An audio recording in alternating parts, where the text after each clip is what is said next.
Greetings, everyone. Happy Saturday. Happy first Saturday of the year. Hope you're doing good. Hope you're doing great.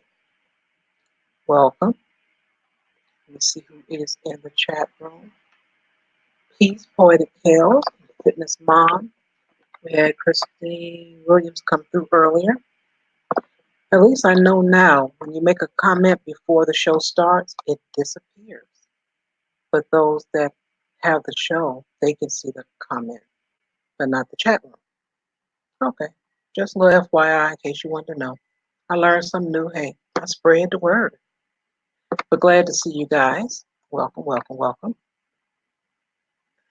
Well, today kind of been a lazy day. Pretty nice weather for Chicago, I must say that. I woke up, we had a dusting, and I do mean a dusting of snow. But within a few hours, it disappeared. So nothing to write home about. It was just a teaser. So I'm good with that. What else happening? Oops. So maybe it's on my end. My bad. I refresh the screen, and there's Christine Williams. Let me do my. I'm gonna do what what's his name does. Art New Style. Bam. So it does show. All right. Well, sorry I couldn't share nothing new with you. Well, not in that way. But anyway, thanks for coming through. Appreciate it. Um, but like I said, with the weather, it's Chicago, so you never know what you're gonna get. But for January, oh, this is nice. But wait until the ice and the cold comes. Ooh, wee. It's gonna be nothing nice. But the weather has been changing over the last, what would you say, maybe 5 years, all across the world. It's just been changing altogether. But um, I don't know. Sign of the times. Who knows? What else is happening? Well, this being the first weekend of the year, again, it's rent time, mortgage time. It's that time of the month for everybody. Unless you pay your mortgage in the middle of the month. I don't know. But it's kind of a broke season. People recovering from that, buying all that meat, trying to feed all those people they didn't like and they haven't seen all year. They're taking 3 and 4 plates home. Oh, yeah, you know those people.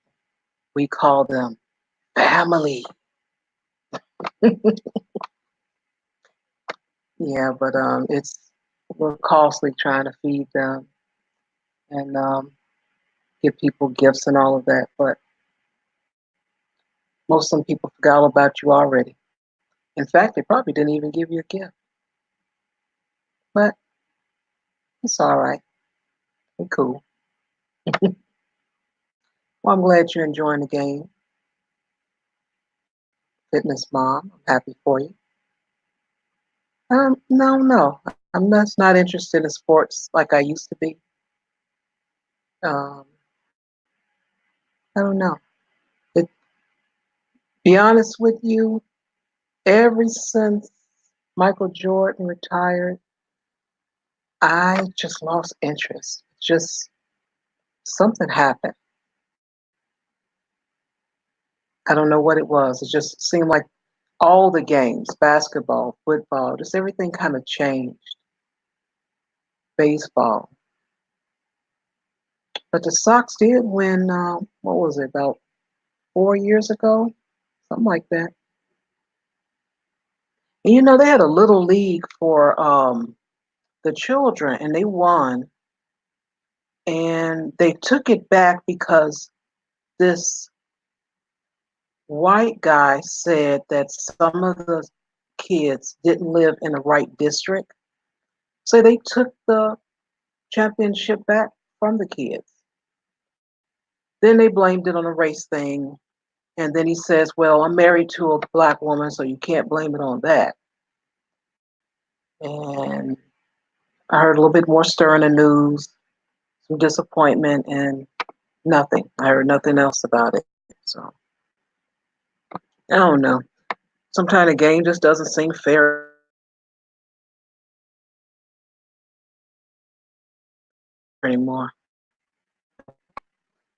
All right, who's this classy lady that I see? She's ready this time. Ah, this time you came prepared. I was like, oh, look at this. I came in, no, like, oh, let me scramble quick to get this or nothing. No, you got it on point. 2020, we do it up. Oh, boy, That's boy, right. boy. Well, Ha you we got to move up. It's 2020, right? That's what 2020 is all about. Moving up, doing better, improving, stepping your game up, right? The year of examples and incentives. Got to set the example. I can remember to put my earphones in before I go live. What? We all can. I'm going to set the example for y'all. You see how that goes? Yeah, we can do it. Yeah. I Right. heard Meanwhile, yesterday. Ruby is setting the example. Mhm. Go ahead. Go ahead. Oh, I was just gonna say, meanwhile, Ruby's setting the example that you can always roll in fashionably late, no matter what year it is. So, you know, I'm working on it. I'm working on it. Well, I appreciate the support, so that's the way I look at it. How about that? I love that. Love it. And I was going to mention that I heard something in passing about on the news that Canada was getting some nice weather. I think it was nicer than usual. I think that's what I heard. Is that true or is it the opposite? I'm gonna say this. I don't Oh. go outside. I don't look outside. I don't Hmm. like I'm being when I say I don't look outside, like I don't even like like because I don't like outside. There's Okay. nothing about outside that appeals to me, even in the best of weather. But winter is just the worst because I look at Yeah. the snow and it just reminds me that I live in this frozen tundra 6 months out of the year, and I have to keep choosing to live here because free healthcare. So, but I will say it is actually. I was just having that conversation last night, and I was saying, well, I don't know if it's global warming or something like that, but in my childhood it was never like this.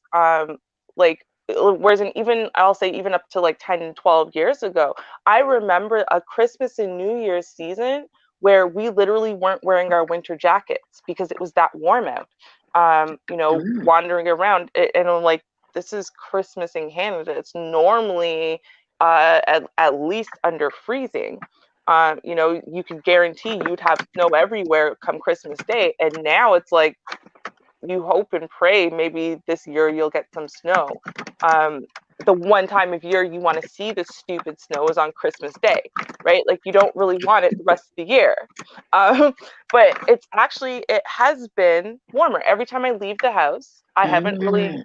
needed to wear my jacket. I mean, I don't wander around outside. I mostly walk from the car into whatever building I'm going into.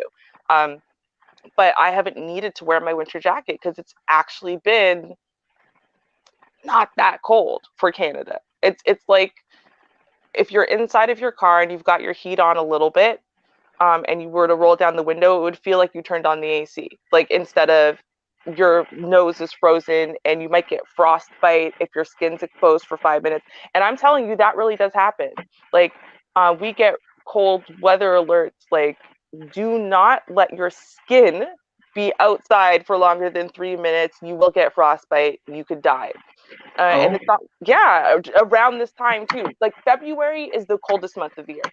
So that's how we have to know, like, is it going to be really bad or really good in any year? Is February. Because February is the coldest month out of the year here. That's when it's like we get the ice storms. That's when we get like the deep chills where like you come inside and 12 hours later you're still cold in your bones. You know that feeling because y'all live in Oh. Chicago, so you know that. Oh. Yes, I've experienced a few times. Too Mm, many. exactly. So I will say, even for me, like I have my heat on inside the house, and normally I'll have the heat on, but because you lose heat through the windows and whatever, I'll still have a space heater going in whatever room I'm in, and I have to put a space heater in bathrooms and stuff because I'll just be so extra cold, and I haven't had that need this year. So yeah, I will have to say, even without going outside, I'm looking at it like, no, I don't need extra heat very often, and my heat's not up extra high. So yeah, I think it is. Hmm, Okay. Yeah, I global was warming. yeah, I was listening to the weather, and a newscaster just mentioned Canada is seeing some unusual warm weather, and then they Mhm. went right on into the rest of the show. So the telling the temps. So like, did I hear that correctly? I think I'm gonna ask, Well, like it's but that's above good though. freezing. So like, okay, what's the weather? What's the temperature in Chicago today? I don't know, but I would say it's above freezing. That's for sure. Let me check real Exactly. quick. Right. It's like it's above freezing. It's like 2 degrees right now above freezing, which will be, you know what, Celsius to Fahrenheit. Let's do the conversion for you real quick. Okay. So it's 36 degrees here. Yeah, Right. 34 here. Okay. Right. So it's like it's not like, oh, it's so hot. It's like 20 degrees out. Like no, it's still winter. But we're used to, by now it's January. It's normally about minus 20, minus 15 for us, which would be for you minus 15. That would be 5 degrees. So it's Hmm. normally around now. It's normally about, yeah, about 5 degrees, around there. And it's like way up higher than that. So hmm, take what we can Okay. get. Right. Ooh. Fitness Mom says 50 there. Let's see if I can borrow about. Ooh, Let me borrow about 10 degrees. Yeah, about 10. I'm not gonna be yeah. greedy. You don't really need all that extra 10 degrees, do you? Come on. Yeah, just share with a friend. It's all good. Yeah. You'll still be above freezing. It'll be fine. Yeah.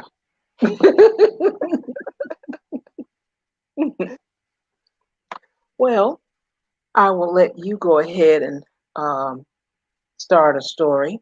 Um, Normally, I start first, and that's only, well, one reason you weren't here. So go ahead and start a story, and let's get into it, shall we? Oh, I wasn't prepared for No? me to go Oh, first. no problem. No problem at all. I'll do that. No problem. No problem at all. I pulled All my right. articles and stuff. I have like 7 articles for the one we were talking in the back chat about just now. I have like a whole bunch of those pulled up. So, Ooh, okay. hmm All right. So I'll just go with let's see. Since we'll let that one be last. We'll start off with a little interesting hmm tale. I always have a tale for hmm some reason. Just, sometimes you have experience, somebody heard something. Hey, let me share that. All right, so I'm about to hmm share my screen. I'm getting a little better at it. You know, Love it. Still a little fumble here and there, but I'm getting it. Let's see. Now I gotta find the title. Hmm. Where is? Oh, there it is. Boop. Share. All right. Not bad. That was pretty quick. That was pretty quick. Okay. Oh, oh, goody. All right. Now, with this story, I'm not going to read all into it. Just going to give you the title, which is right, nice and clear. Police says a Florida Grubhub driver attacked two Burger King workers by swinging a 3-foot ashtray after being told his order wasn't ready. Okay, so that sounds, pretty bad. I understand, but I want to explain why. There's what is that saying? It's a saying I really who was it? Was it Chris Rock? I think it was Chris Rock. He says, um, I'm not saying I agree, but I'm just saying I understand. I think it was him, but whoever it was, I like the saying, and that's just that. But I'll explain this. Now, this gentleman, because let me see, was it a guy? Yeah, I think it was a guy, but it doesn't matter if it's a woman. She would have done so too. It doesn't matter. But what has happened is when you are a driver, what you end up doing, you um, say that you're ready to take, orders. You turn your app on or whatever, and then you accept one because you don't have to, but you accept whatever you see, and then you'll get the location of where the food is. So you go pick the food up. Now, not every place has parking. That's something to be concerned about. Sometimes they have a system where you have to get in this one particular line, but sometimes we're not organized, so that particular line is really not a line. You got to get in with the other patrons. So what ends up happening is time is ticking. Now anyone knows fast food, the colder it gets, the worse it tastes. If you even taste it at all. Yes. I'm pretty sure Mhm. this person has had the experience on some fries, even though those are not potatoes, but I digress. You don't want that stuff cold. You want it hot as No. possible. Mm-mm. And that's just that. So what ended up happening is you go, you got to go through all this rigmarole just to get a darn order. But you get there and it's not ready. And this is what you do to make money. So it's not that you're doing this for a favor. This is how you make your money. And you have to wait. And what can happen is that customer can say, this person has not brought my order, complain about you, you don't get your money, all of that. And I say that because I know someone who does it and they share the stories with me. I wish I can get them on, but they're a little shy. And that's what ended up happening. And McDonald's here in Chicago is good for that. It's a particular hour that you would go and pick up the food, and they would tell you they don't have the order, or they gave it to someone else. Now just imagine how that goes. Mm. And Mm. it depends on the hour you can get more money. Like let's say you may get $3 an order. At a particular hour or a little window, you may can get $6 and per order. So you want your $6, spend your money, time, whatever, go in there to get it, and you go there and the food is not ready. And that's holding you up from going to, get more orders. That's another thing. Right. So this person just got angry and they just had enough. That's just the bottom line. Mhm. And they probably went outside, turned around like, I'm tired of it. And they took that ashtray and they threw it. And they weren't really aiming at anyone particularly. They Mhm. just were angry. They're like, look, how hard is it? The order's been placed. I know you got the confirmation number. I got the confirmation number. Just give me the darn order so I can go drop it off. And the person just got frustrated and they, kind of lost it. So I'm not condoning what they've Right. done, Right. but Right. I understand. Right. Yeah. No. Again, It's not okay. No. It's like. Well, what was those words that she came up with? It's not right, but it's okay. Like I get it though. I can't condemn you for this one. Okay. Okay. Right, right. Miss Cat, you understand. You have no choice but to because you know what, and we don't do this sometimes, right? Now, okay, I'm gonna slide in a little something serious because you know me, and I could Mm-hmm. always slide some psychology into something. So I'm gonna slide a little bit of psychology in it. Um, Okay. okay, and so there's a thing, okay, and they call it the FAE, or the fundamental attribution error. And Hmm. basically, all it is say this, right? So let's say you're driving, right? And you cut someone off and they honk at you and whatever. You go, I had no choice. Couldn't you see? The lane was ending. It's not my fault. The situation made cut you off. Obviously, I'm not a bad driver. I didn't deserve to be honked at like that and given the finger. But if someone cuts you off in the same situation, do you go, oh, well, the lane was ending. They had no choice but to cut me off. I'm sure they're not bad drivers. No, you go, that guy's an idiot. Where'd you get your license from? A Cracker Jack box? You're a moron. All these idiots shouldn't be allowed to have licenses, right? So what do we do? When it's us Right. doing the crime, we say it's perfectly justified, right? The environment made me do it. I'm a good person. The environment made me do it. But when other people do it, we say they're bad people. That's why they did this. They're terrible. That's why they did this. Not the environment. It's them as people. They are horrible people. For me, it's the environment. And so we do that, and it's not fair, right? Because if we stop for 2 seconds, put ourselves inside of that person's shoes, Mm-hmm. would we have been doing the same thing and then seeing how the environment made us do it? It's not me being a bad person. It's very understandable. If my sister did it, if my best friend did it, if I did it, would I expect understanding from other people? It's like we're not very fair with random strangers, right? But maybe we should be. Sometimes you got to put yourself inside that person's shoes and go, would you have done the same thing?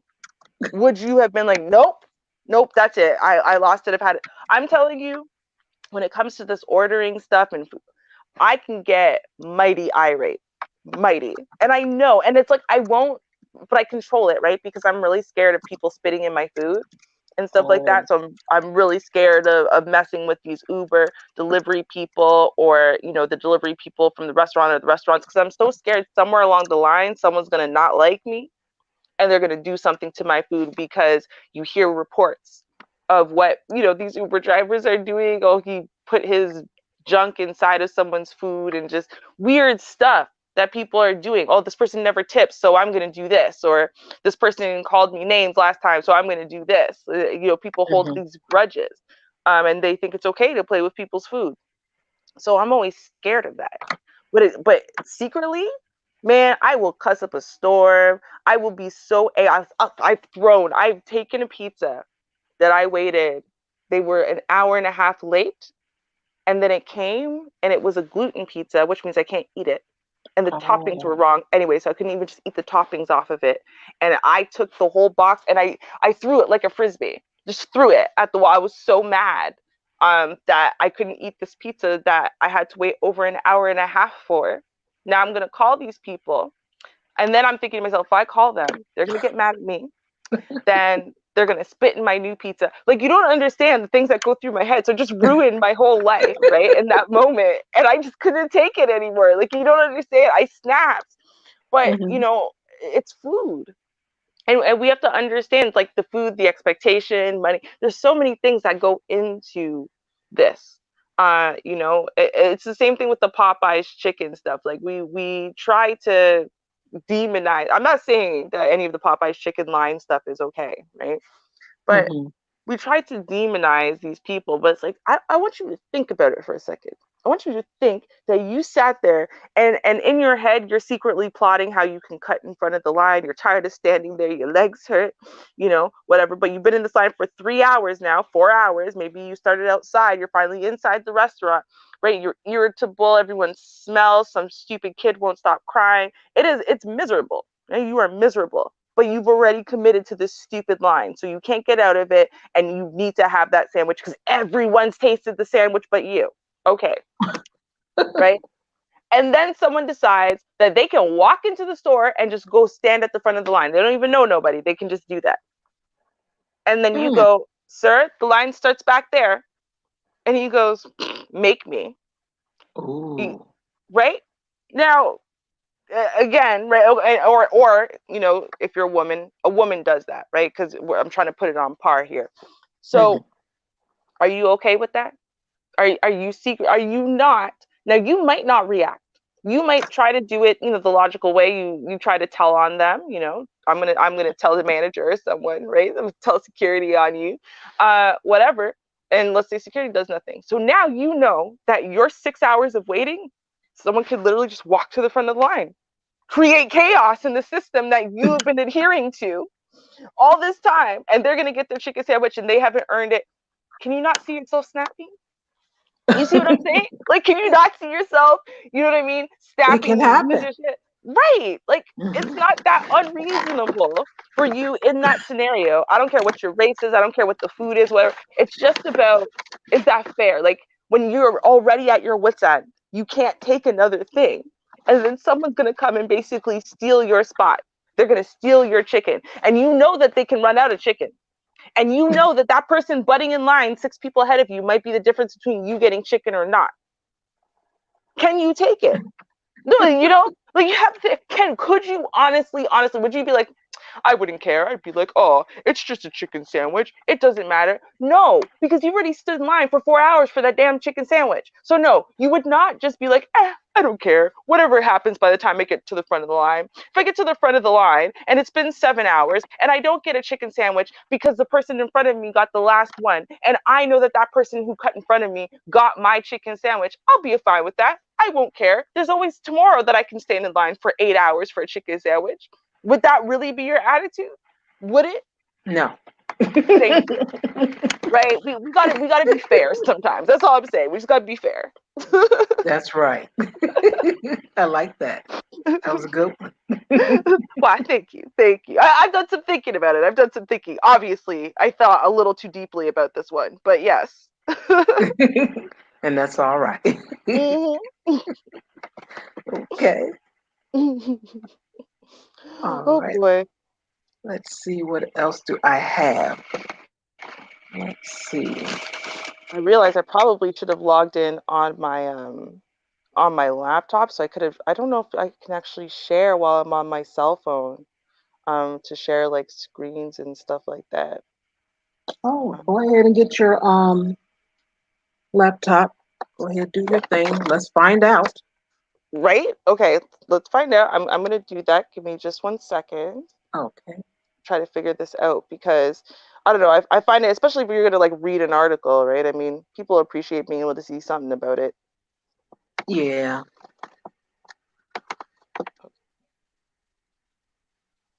All right. Now I had one article I was going to mention, but I don't see where I have a screen to share. I just put some notes up, and that was it. So I don't know if I was going to do an opening to mention that or what. Right. I don't know. Hold on. Oh yeah, I no, don't. definitely can't do it on the cell phone. So give me 1 second. I'm gonna get onto my laptop. So I'll be back in a minute. I'm gonna log in from my laptop. All right. Do the darn thing. Dang right. um, I'll mention this. I did write this down. Um, I was a rebel without a cause, and it really, I wasn't being. Sometimes I'll push the envelope because I'm just curious what the person will answer or if they will answer. And what happened was there was a bill that was passed, and as of January 1st, 2020. Now I know for Illinois, I don't know about. You know what? I didn't write Illinois because it could be just for Chicago. So I'm going to take that back because I did write it down and I may be giving you the wrong information. So I'm just going to say Chicago.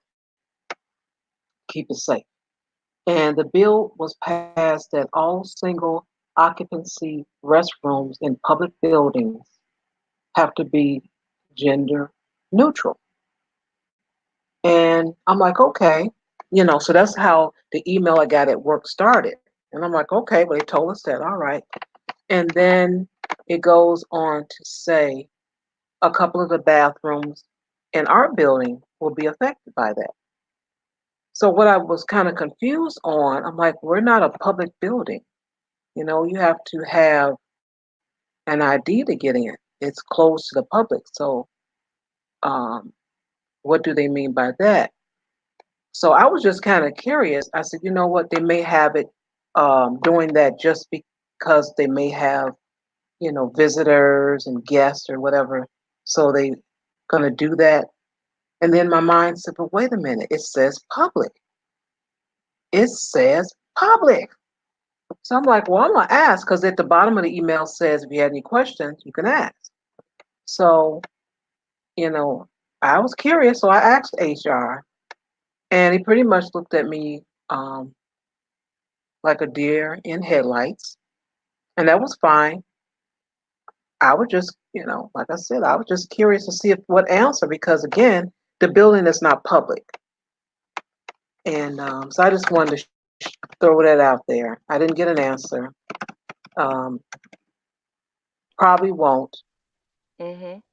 and that's that. So I was kind of curious. Mhm. I mean, okay. And She's back. and All right. oh, yeah, no, because I didn't switch over because I figured I can open up the tabs and all that on my laptop while Oh, I'm talking still, and then like once it's all set up, then I'll switch over quick. okay. Okay. So the thing is this is my thing. Mhm. Um, I actually understand and even respect the idea or concept that you want to say, listen, it actually does remove a lot of conflict and discomfort and whatever if you add a gender Mhm. neutral bathroom to the bathrooms that exist. That is to say, you've got your male bathroom, you got your female bathroom, you have your gender neutral bathroom.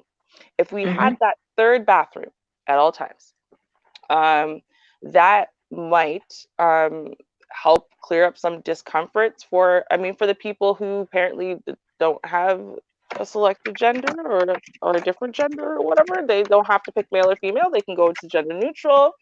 Um, for people who don't feel comfortable in their stage of transition, or they don't look very close to the place that they're transitioning to, they can use gender neutral. Also, it could be like a safe space bathroom. All right, cool. Mhm. Um, and I agree with Mhm. adding one of those to Mhm. places. That is to say, there should be a third gender neutral bathroom.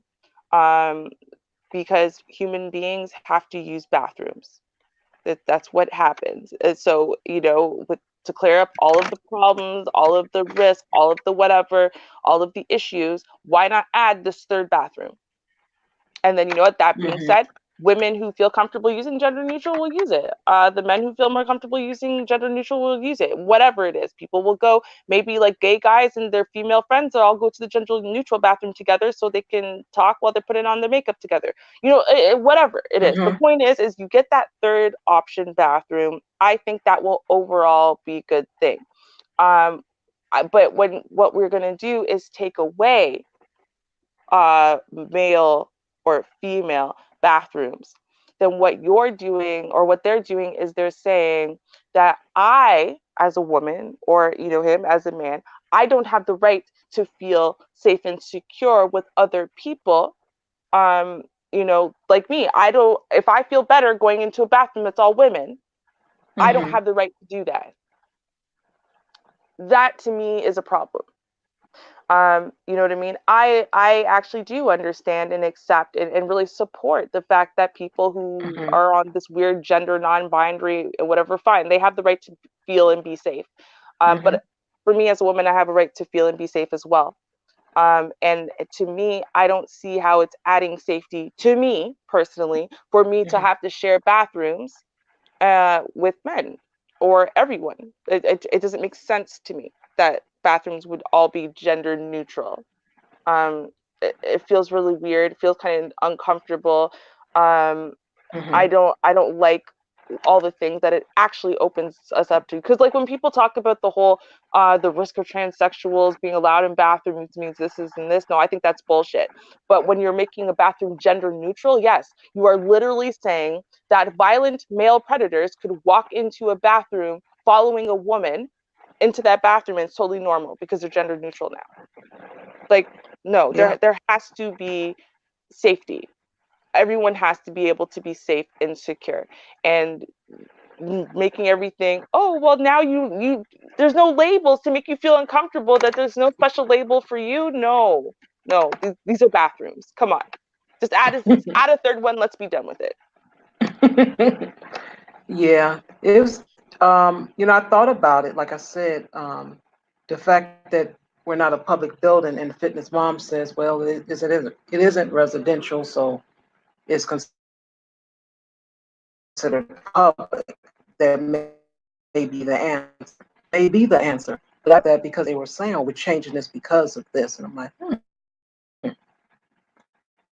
I'm just was curious because the bathroom that we had, it was to anyone.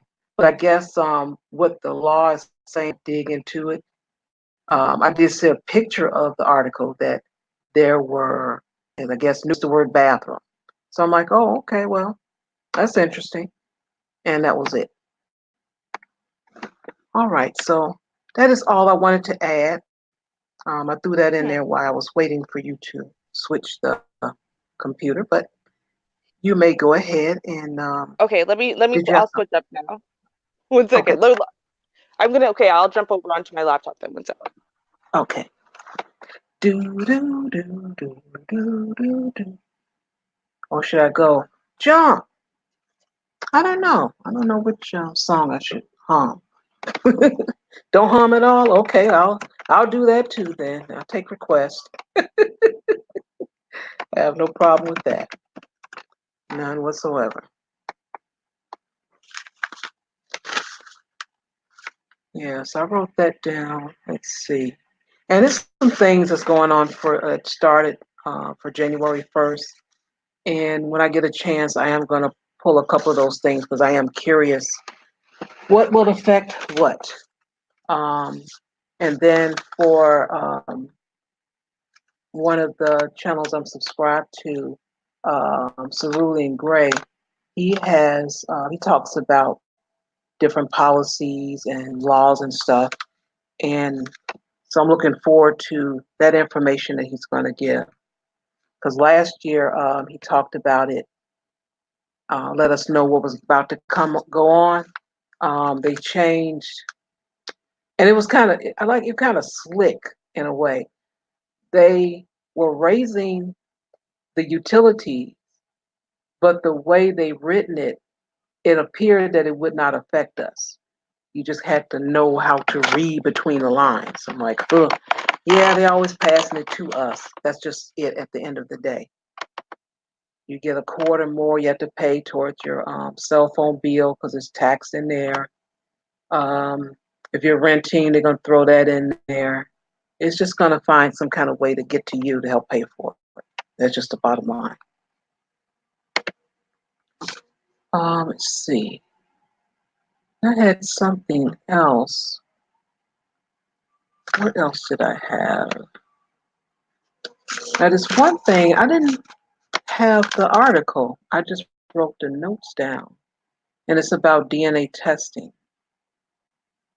And that is something, yeah, I got to find an article about that because I had a couple of things to bring up. Like I said, if it's an article, it can just be one particular thing that I want to bring up out of that article.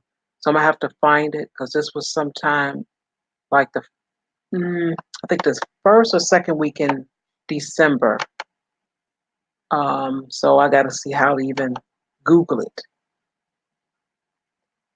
What'd you say, letting your inner Bernie Mac come out? All right. But yeah, I gotta find this. Um, oh, I have an idea where I was going with this. I can tell with my notes. Yeah. Okay, I can tell. I hate the way they sell your information. Um, and I'll give you an example, and I'll just leave it there. I won't go into anything else. I may hit on it a little bit when I find this article. But when I applied for unemployment a couple of years ago, when I was laid off, all of a sudden I started getting all these little weird things go on, emails and stuff and phone calls. And I was really upset about that because I'm like, my state has sold me out just because I'm applying for my benefits. I'm unemployed. This is what is required. It's it's by law, and I'm eligible for it, and I'm going to apply for it. You're going to sell my information, and I really got angry about that. And they sold me out. I wonder how much they for it because I was getting phone calls, emails, a few things in the mail, but I got most of the stuff was emails and phone calls. And the phone calls are ridiculous.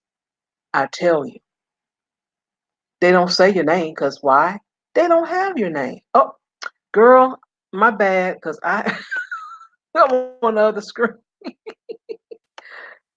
Please Yeah, forgive I me. figured. I was like, I literally right away. Oh, my cam is on. Well, I wonder where the camera is, but it's very black. Okay, here.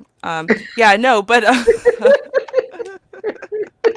that could have been awkward. Good thing it's not pointing at me. Yeah, no, I was like, because I switched right away, right, and I'm like, Oh, okay, okay, Shar, you don't, Shar, am I here? Shar, yeah, because I hello. wouldn't Oh, have even mentioned this. Okay, I'm gonna save that for later. I'm just gonna save it for later. I already said I've been sold out. I'll leave it there. Put a pin in it. We'll come back to that another day. But I am gonna throw this out there. mhm. Gage and Dan, they are working on StreamYards as far as getting a doorbell. They are working on that. So when someone comes up, there's some notification that we can hear people are backstage. So don't know when that's coming, but they're working on it. Oh, okay, okay. Yeah. That So will be really good because I mean, especially when you're trying to manage a bunch of different things running a stream, you might be trying to display stuff, you're trying to respond to people in your chat, like just let someone know, quick doorbell ring, you hear it ding. Oh, someone's looking for me. Let me see what's up, you know?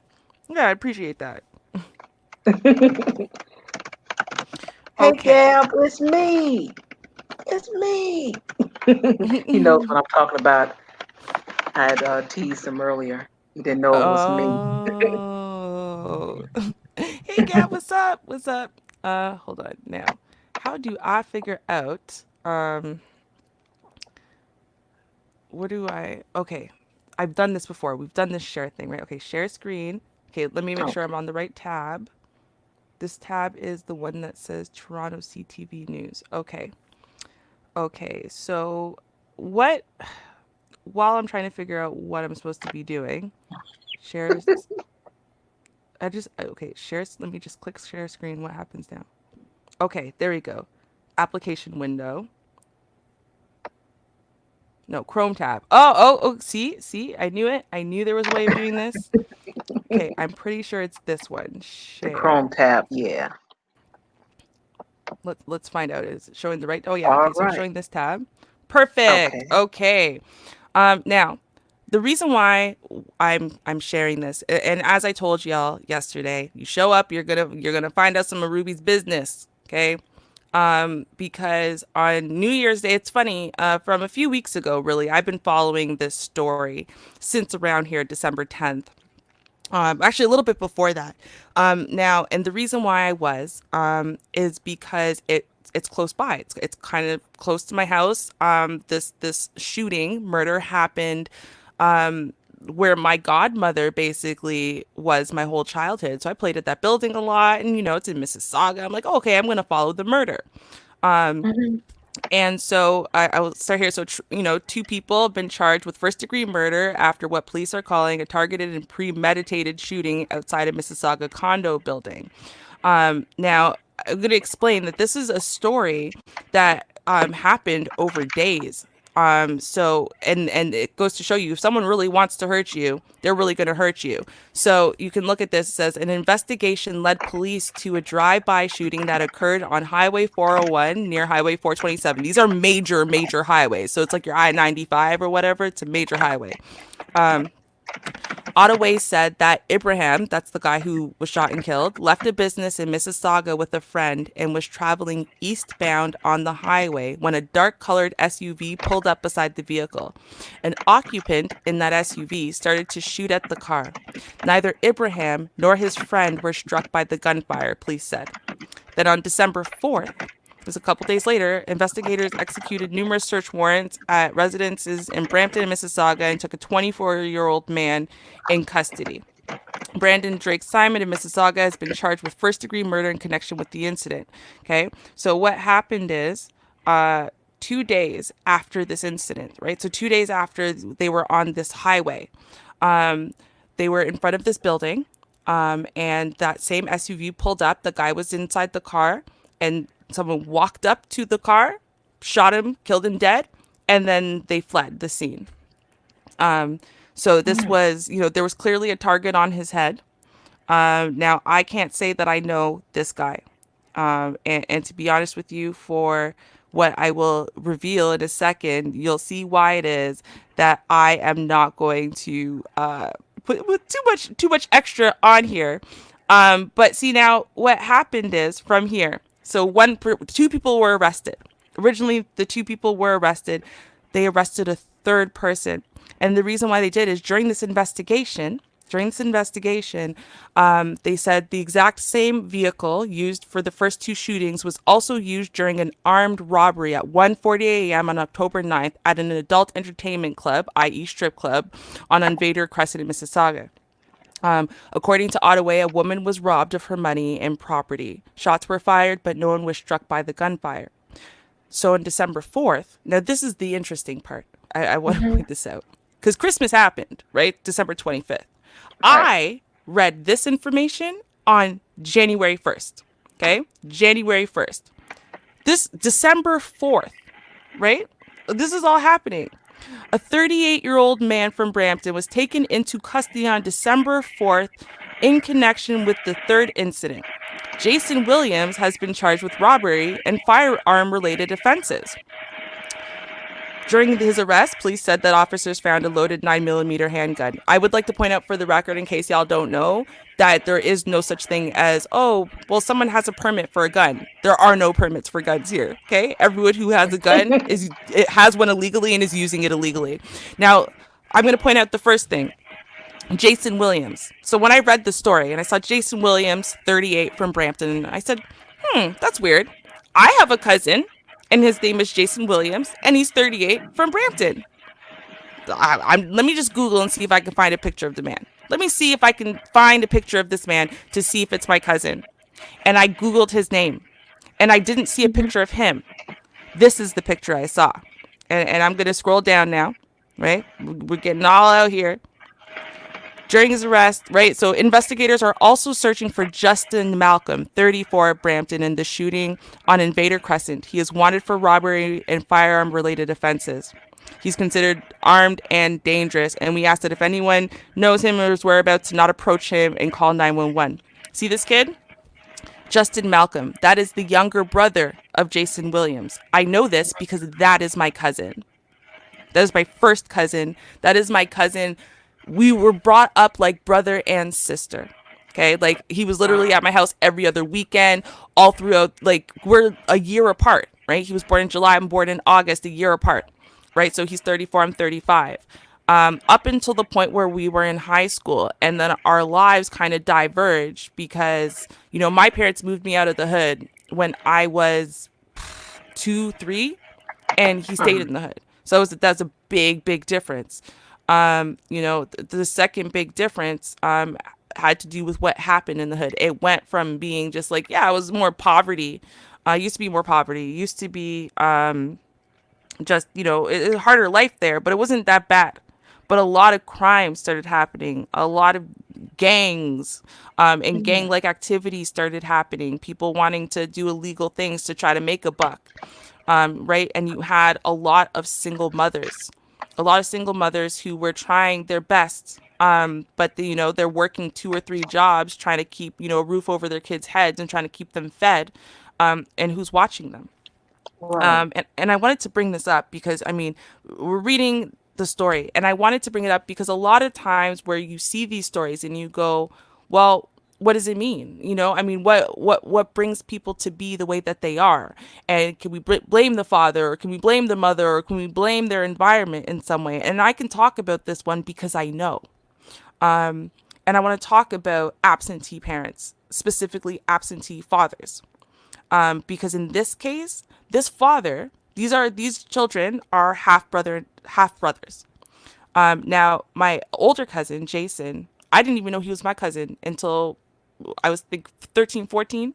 I met him outside of the family. And then one day I was like, oh, we're going to meet your cousin, because your uncle's got a son that he doesn't claim. So he claims this kid on and off his whole life, but for most of his life didn't claim him.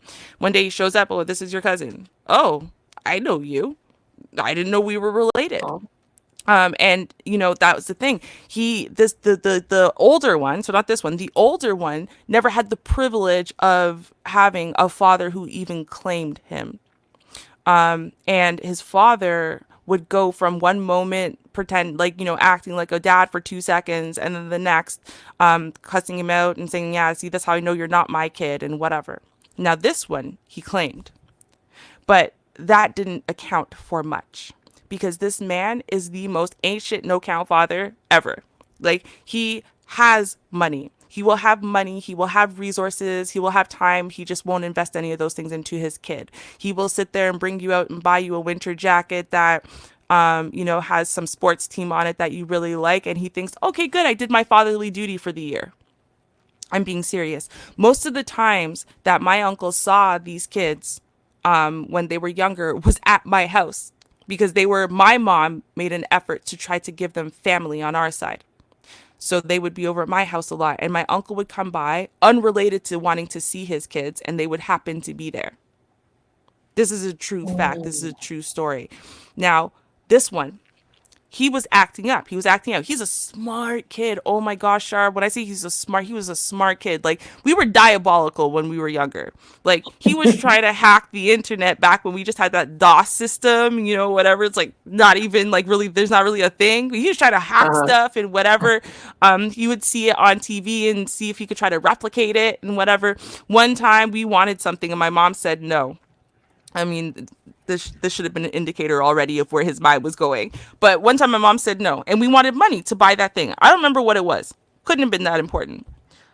So we decided, like some TV show we had seen last month, we were going to make a bomb threat for the building that we live in.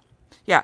And then say, well, if they don't leave $10 downstairs at this, within an hour or whatever, that the bomb would go off. And then what we did is we printed out a bunch of those letters. We left them.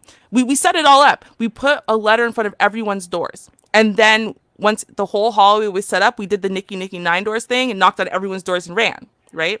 Then we got into the stairwell, realized that there was no way we could ever go collect that money without getting arrested. And that was the end of our plan, right? But it was a master plan. And we were working diligently on it. Right, but this was, I think, we were like 8 and 9, right? Like, our plans were never great. I have so many memories of me and this kid and just the things that the explorations and adventures and whatever. He was a smart kid, but he was suffering in essence, and he needed a father. He needed a male role model, to help him, to help validate him. Honestly, to help validate his masculinity, but also to help him control his temper and control his anger, control the way he perceived the world. And he didn't get it. And his mom begged basically for my uncle to take him. Just please. Like, he was like maybe 15, 16. Just take him.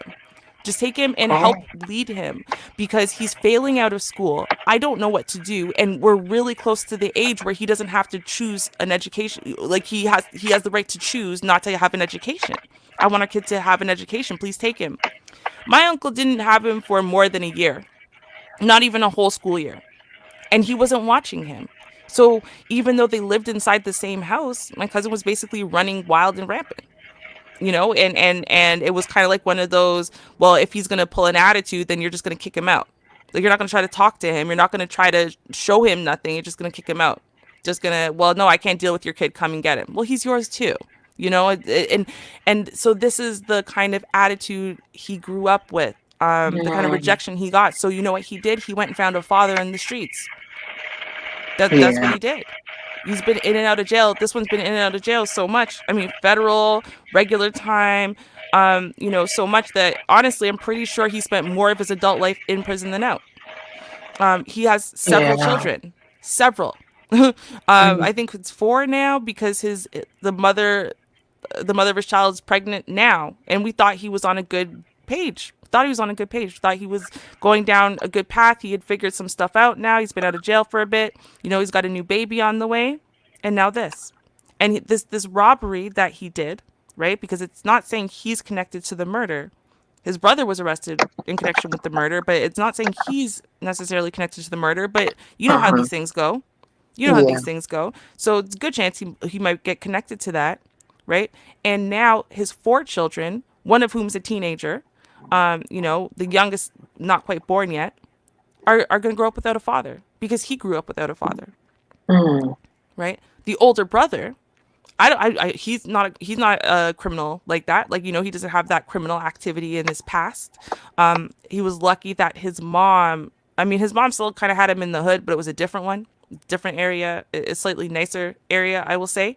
okay. Slightly nicer influences in the high school he went to, because I went to that same high school. You know, so he, I think that's why he didn't kind of go down that route. He didn't have a bunch of kids, which a bunch of different women, and you know, didn't get into a lot of criminal activity and stuff like that, right? But yet, look where he's at now, 38 years old, getting tied up in this, you know, and you think about it and you go, well, at some point, yeah, these kids are not kids anymore. They're grown-ups. They got to make decisions for themselves. And I'm not sitting there saying, well, you know, my uncle should be punished and not them, because they are grown-ups. You're right. But I'm wanting to point out this story because I'm telling you about a few kids, all three of us, we're so close in age, right? 34, Mm-hmm. 35, 38, that we all look so similar growing up. We all looked like literally a brother and sister, twinsies sometimes and whatever. You know, Mm-hmm. all very similar personalities, similar kind of hopes and dreams. We were all from the same place, basically. We're all born in the same place, right? Both me and Justin were born in Malton. But Mm, little decisions, little things that happen can impact that environment, that you give your kids, the strong familial support and grounding that you give your kids really early on has such a major impact in who they become and the choices that they make and the choices that they feel are open to them at a certain point. Yeah, yeah. so, you know, I mean, my cousin's still wanted. You know, I don't know if I'll never see him again. I don't know if he'll be discovered and shot and killed because they're so scared because he's armed and dangerous. Like, Yeah, once they put that label on them. yeah. I mean, he's shorter than I am, you know. He's like seriously, he's about 5'6". He's not a tall kid, you know, and he's not, I mean, I'm not saying he's not strong. I'm not saying he won't put up a good fight. I'm not saying any of that. I'm just saying he's not 6'5" and oh my god, you're so scared. He takes a step towards you, he might be able to crush you. Like it ain't like that. You know, you could drop him. Like so, Mm, you know what? But why put the armed and dangerous? You don't know that he's armed and dangerous. Apparently, the gun that y'all have been looking for, you already recovered. mm-hmm. So how do you know he's armed and dangerous? They have that label on him though. I don't know if he's going to be you know, hurt or killed. And the saddest part about this is Christmas came and went. Why didn't anyone know about this? I'll tell you why. Because out of all the people in the family, perhaps my uncle knew if Uh-huh. someone listened, but he's some ain't shit. He's an ain't shit dude. So he wasn't Mm, invested. So he didn't call us and yo, let's go rally together now. Look at what's happening with our family right now. You know, your eldest son got arrested. I don't know if he's out on bail or not, but even if he's not, then why are we rolling through the jail to go say what's up? Christmas Day or whatever, just to send him that love and that support. You see what I'm saying? Like right. it's a matter of when I'm looking at how fractured my family is. My grandmother died last year in March. And from there, or February, sorry, and from there it's been, you know, there's a lot of grief going on, right? There's a lot of chaos going on. But what I'm seeing endure here is this message, this enduring message that, the foundation that I was given versus them is what Mm-hmm. keeps me from demolishing everything when I'm unhappy. It keeps me from reaching Oh. out to this criminal element to be this kind of illegal self-destructive that's going to get me maybe shot and killed by the police because I'm being labeled armed and dangerous. You see what I'm saying? So Mm-hmm. yeah, I just want to point this one out. I just want to say, listen, it's 2020, y'all. Every year is a new year. If you've got kids, I don't care how much of an H-ship father you've been or an H-ship mother you've been. I don't care how much you've been. It's never too late for you to start. Get into their lives. Put yourself in there. Insinuate yourself. I don't care how annoying your baby mama or your baby daddy is. I don't care how much so and so says this or how much your new man doesn't like that. I don't care. I don't. You got to be there because this could be the story of your kid in 10 years, in 20 years, and you're going to blame the mom or blame someone else when really the reason why your kid's suffering right now is because they need both parents and you made a choice that the mama's this or the daddy's this or whatever. And now look what happened to your kid. Like, children need both kids, need both parents. That's what it comes down to. Yeah, they definitely need some leadership, if nothing else. Both parents, if that's possible, yes. But if you can just get some leadership, that would be good as well. You got to have something. You just really do. The streets is not your teacher. It will Mm-mm. teach you something, but you don't want that to be your actual teacher as far as growing up, because Mm-hmm. some of those decisions that you make, you can't unmake them. And once they put the label on you, it just continues. I've yet, and there's some stories, and it's very few. I've yet to really see a lot of people be able to shake that. They already have to be that person that's driven Mm-hmm. in order to succeed, and they still need some support, whether Right. it's from the family or those that counselors and parole officers, some type of break in some kind of way. They need some support and a support system more so to be able to transition from that life, even if it's just one mistake or just caught up in something. They need a support system. Yes. Yes. Mm-hmm. Absolutely. I mean, even with disease, they've proven that people who have a strong support system are more likely to not only battle and win against diseases like cancer, but Mhm. even when it comes to things like liver transplants, like organ transplants. Having a strong support system is a good indicator of whether or not the transplant will be successful, and you'll successfully be able to recover and go on to lead a good full life. It's a true fact. That support system is so key. Yeah. I know one time my mom, she was in the hospital, and I was I'm trying to think, was I working? I was working part time at that time. And at this particular hospital, they're really good. And they actually had people to sit with you, just sit with you so you wouldn't be alone. And it's one of the top hospitals in Chicago. And I'm just going to announce that they have decided to accept some HMO plans because they were PPO only. Oh. You cash and PPO, they weren't playing. They want their money. They charge a lot, but anytime someone got sick, like Stroger, one of the politicians, got sick, that's where he was at Northwestern. Mm-hmm. Daly, when he was sick, his wife, everyone goes to that hospital. That is a Mm-hmm. really excellent hospital. And I wanted to volunteer there, but I never got a chance to do that. But I've always said that's a place to go to volunteer. I just love the atmosphere. I'm Mm-hmm. like, this is really something. And it means something. They're not doing it just for their health. That support system, Mm-hmm. it helped, because people have to work, as you mentioned. Um, whether it's one parent, two parent, they have to work. The way Right. the things are now, in order to really have something, both people have to work. Mm-hmm.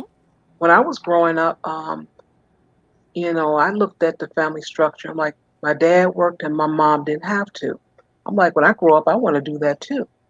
But unfortunately, Mm-hmm. it didn't work. It could not work that way Mm-hmm. because the way the economy is. It's like, oh, well, he's going to have to make twice as much, a minimum of 60,000 in order for us to survive. Oh, okay. Exactly. Oh, Exactly. and then we're young. Oh, okay. I see this not going to work out. Okay. Mm-hmm. So things are different. And also with education, all those type of things, those are factors. It takes money, and that's just the bottom line. So that takes the people away from the home. You don't have those grandparents that used to, be there to live with the family. Because that was another thing with the family unit. The grandparents, a lot of times you all lived together. You really did. Mm. Mm-hmm. That's true. You all lived Until they had it together. It together. wasn't That's like yeah. just, and other cultures. That's what I'm seeing. When I go to the store, uh, I got five or six of them getting on the with together, grandma, granddad, or just grandma, husband, wife, one or two children. They all together, and I've just been watching. I'm like, Yep. okay, look at that culture. They're doing it. Oh, look at that. Always a group of people. But with us, Mm-hmm. I don't know what's going on with us. We have to be alone. Can't get along with anybody. I want to have more than you. I don't like you that much anyway. I mean, we just got some things going on that we need to do a little better. And there were even Mm-hmm. some talk about co-op. If you can get in a position where, because housing, that's the most expensive thing. If you can share your housing, if you can just have a smaller place, have a goal, and then you save you some money, you can move on. But Right. a lot of us cannot do that. Right. A lot of us can't do that. We're so busy competing with Hmm. people we shouldn't see as competitors. We should see them as being part of our team. Um, you know, Yeah, I don't see my sister or my mama or my auntie or whatever as my competition. I see them as on my team. So I feel like when they win, we all win. Um, but of hmm, course, and that has a lot to do. It takes, as Hassan said, right? It takes two to make a thing go right, right? Um, and in this case, he was talking about it takes two parents to make a thing, i.e., co-parenting, go right. But that's everything. See, now if I say, well, when my aunt wins, we all win. That's not to say that, well, when she gets money, she needs to break me off a piece, right? No, that kind of entitlement, first of all, is dysfunctional and it's wrong, and it's what people are fighting against. But also, when uh-huh, she wins, it shouldn't be a thing that she's going to be turning around and going, I ain't helping you with nothing. Why ain't you earn this money yourself? When the family really needs it in some way, right? So, hmm, or saying, well, everyone's supposed to contribute evenly, even though she knows she makes 150 grand a year and I only make 30 grand. So me contributing the same amount as her, percentage wise, it's not fair. It's a much higher amount, a percentage of my income. See, but if you have things right, you really have things right, then when she wins, we do all win. Because not because, oh, yeah, well, all of that wealth now gets poured and divided amongst us. No, but because she's now able to, so let's say in the case of, well, hey, now she's making 150 grand a year. So now we're all taking care of my grandma. Well, hey, you know what? She can, instead of just investing the same amount everyone is investing, $100 a week into care for her, now she can maybe invest a little bit more. That gives everyone a little bit more free time that they could either up their own earnings power or maybe spend some extra time with their children or spouses or whatever the hmm, case is, right? And so we all win a little bit if she's willing to contribute a little bit more. You know what I mean? If we're all going by kind of hmm. percentages and caring about the overall health of the family. And we all want everyone to win. I want, oh, now you're writing a book? Okay, cool. Well, while you're writing the book, then I understand you don't have as much time. So, hey, I'm willing to switch shifts with you on watching grandma so you can do it at nighttime where you can get a lot of peace and quiet for yourself to write, right? I'll do the Mhm. daytime stuff instead because I'm okay with the noise, right? Let's just work Mhm. together so that way when you win, we all win, you know. Yeah. I'm gonna get an amazing Christmas gift when you make 1.4 million with your book advance, right? I'm just saying. I still take that as a win. Mhm. And Hmm. another um, culture that I watched, and this was like 19 years ago. Now I kind of questioned it at first because I didn't know what was going on, and I went into this nail shop because my friend she was getting her nails done. I think it was a pedicure. Yeah, I think she was getting a pedicure, and her cousin actually was a hairstylist, so it was all in this one particular place. Hmm. And so after her cousin ended up relocating, um, I guess the girl said, "Okay, well I'm gonna go somewhere else. Let me find a place to get my feet done." So she found a place, and it was ran by, and I don't even know what that their culture is. What is it? I don't want to lie. I don't know if it's Asians. I'm not for certain. But what I did notice, because I went on with her, that they, shared everything. And I mean everything. They all worked a particular amount of time. They shared their tips, everything. So everything was evenly divided, Hmm. everything. So I thought about that when I first, saw it. I'm like, what's that all about? You got $5. Why you gonna give it and you work better than you that other person right there? But they don't look at it that way. And Right. after I just thought about it, I'm like, okay. And as time went on, you see it more and more with different cultures. I'm Hmm. like, oh, okay. So you all living together, okay?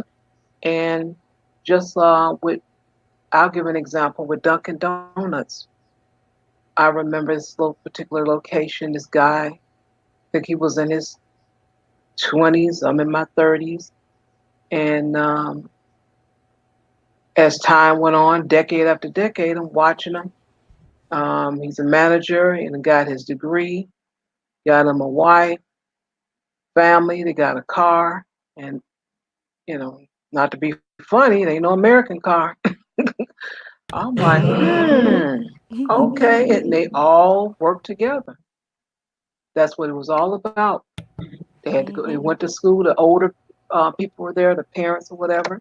They ran what they did run of the shifts. Those kids got off of work.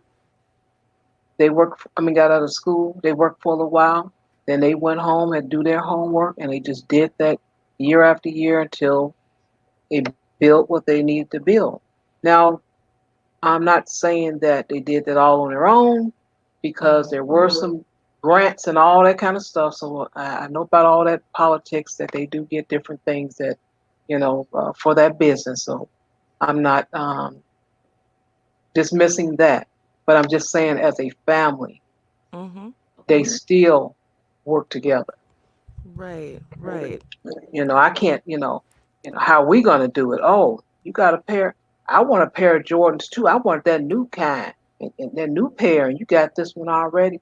Well, it ain't like that. It look good on you anyway, and then that person messes it up. Why you cut up my shoe?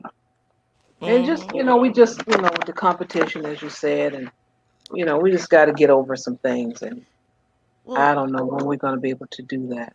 the examples you were giving just reminded me of a couple things that I've seen. Now I've never worked in the food industry, but I know that there are restaurants, right, in general that you're talking about that kind of collective tip.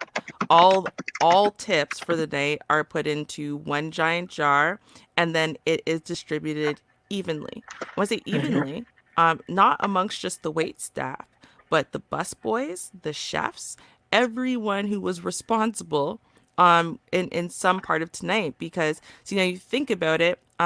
So sure, this waitress is getting tip for her service tonight, but if the food was terrible, you get no tip. It's not your fault you didn't cook it.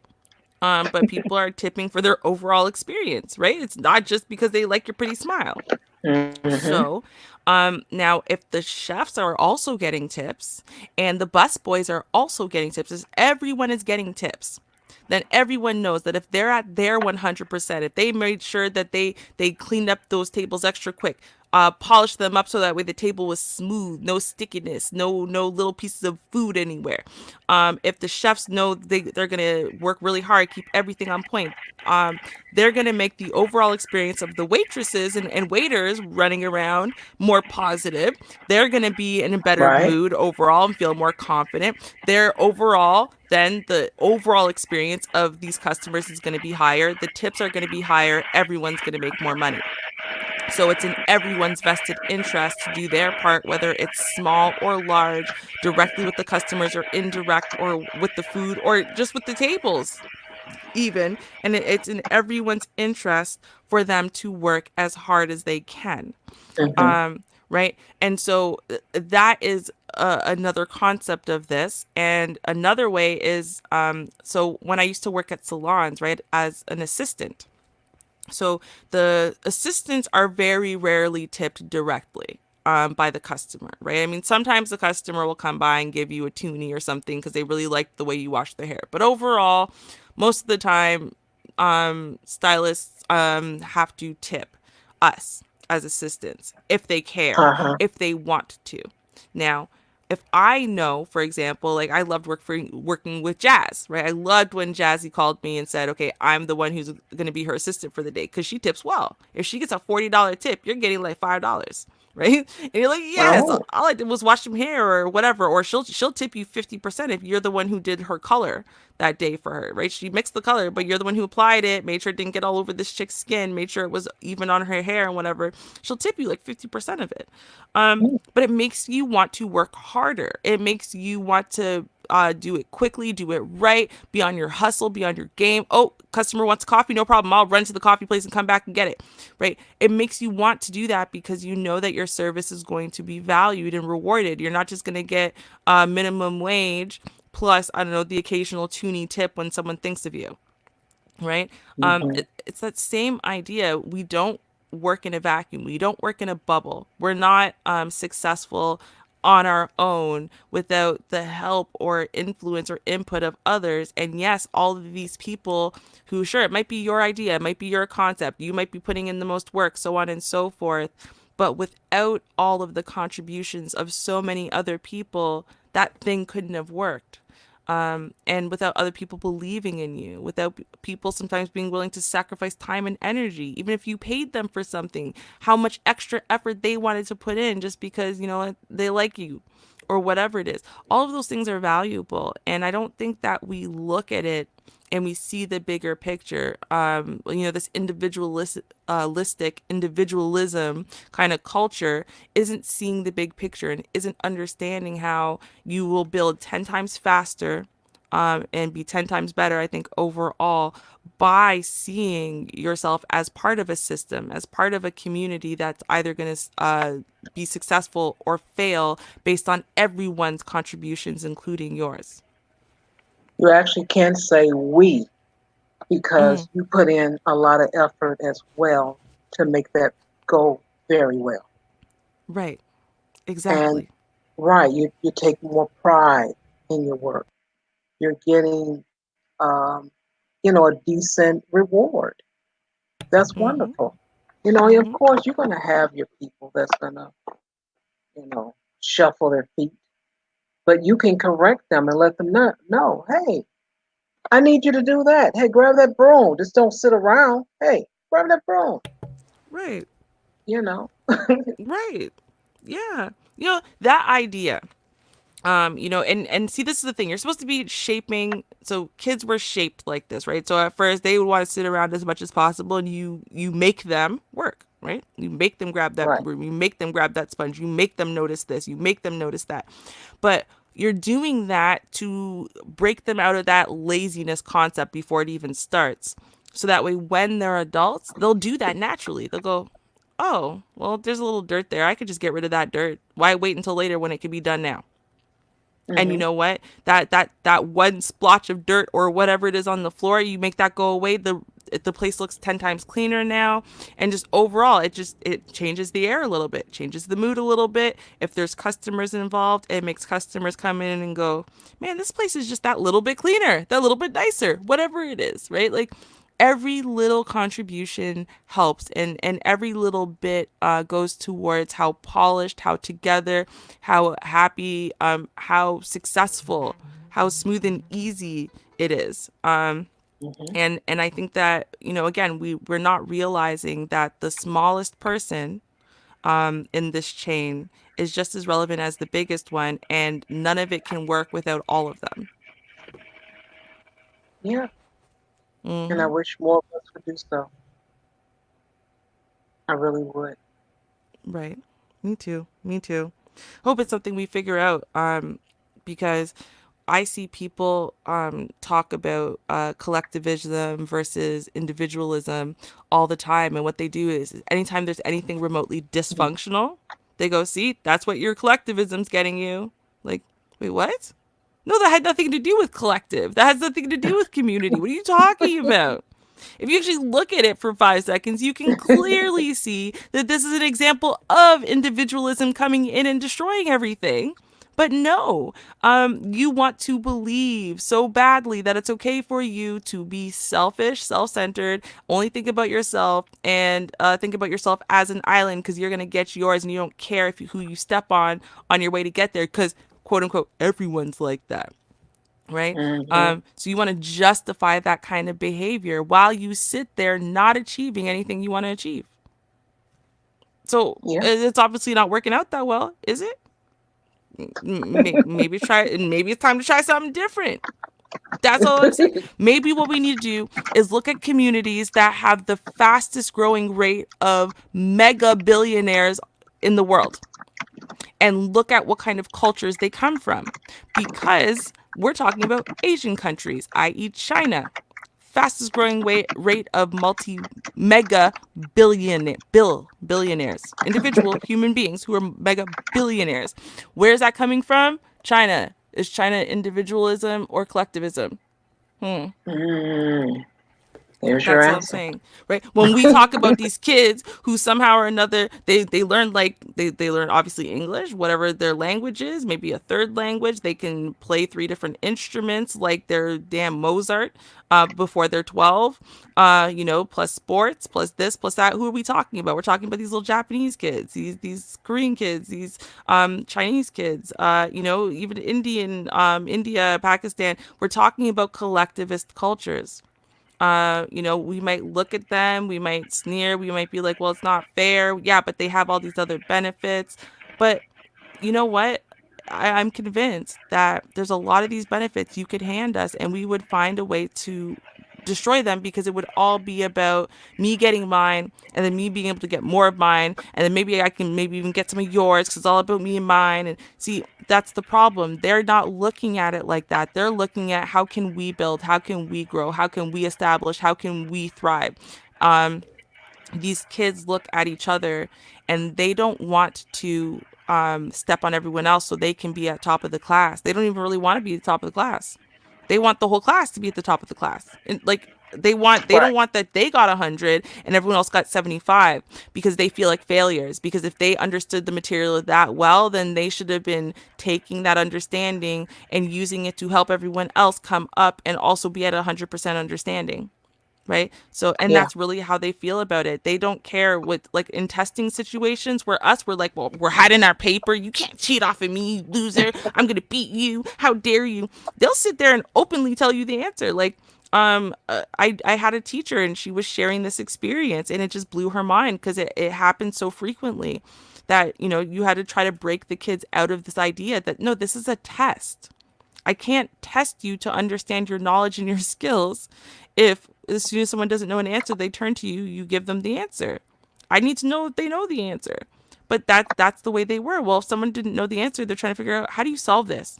Yo, this kid will Mm-hmm. stop his test to turn around and be like, okay, so this is what you do. So now blah blah blah, and you're gonna need this, and it's like, wait, oh no.